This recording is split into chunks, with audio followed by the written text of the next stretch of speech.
Bismillahirrahmanirrahim.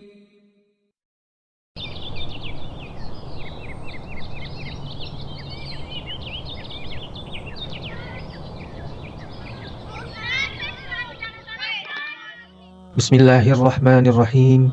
Suatu karya luar biasa dari Sang Pencipta adalah adanya langit dengan segala hiasannya, bumi dengan lautan dan sungai-sungai yang mengalir di dalamnya, gunung-gunung yang begitu kokoh menjulang tinggi, hewan dan tumbuhan dengan bermacam-macam jenisnya. Semuanya diciptakan dengan begitu indah oleh Allah Subhanahu wa Ta'ala.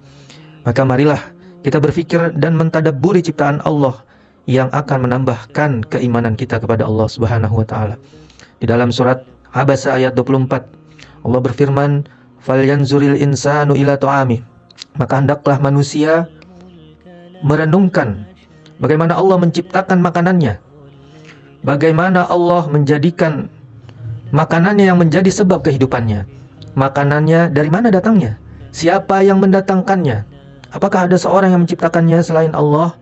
Tentu jawabannya tidak. Maka pernahkah kita mendengar suatu peribahasa, siapa yang menanam, dia akan menuai. Maksudnya, jika seseorang menanam kebaikan, maka ia akan menuai kebaikan pula. Dan jika seseorang menanam kejelekan, maka ia akan menuai hasil yang jelek pula. Dari sini, kita tahu bersama bahwa siapa yang menanam kejujuran dalam dirinya, maka ia akan menuai kebaikan. Sebagaimana Rasulullah SAW bersabda, "Alaikum bis-sidqi, fa inna sidqa yahdi ilal bir, wa innal birra yahdi ilal jannah." Hendaklah kalian senantiasa berlaku jujur, karena sesungguhnya kejujuran akan mengantarkan pada kebaikan, dan sesungguhnya kebaikan akan mengantarkan pada surga. Hadis riwayat Muslim. Dan dari peribahasa tadi juga kita dapat mengambil faedah, siapa yang menanam sifat pemaaf dalam dirinya, maka dia akan menuai kemuliaan. Rasulullah SAW bersabda yang artinya, sedekah tidak mungkin mengurangi harta. Tidaklah seseorang suka memaafkan, melainkan ia akan semakin mulia. Tidaklah seseorang bersikap tawadu karena Allah, melainkan Allah akan meninggikan derajatnya. Hadis riwayat Muslim. Dan maka sebaliknya, siapa yang menanam sifat curang di dalam dirinya, maka dia akan menuai azab.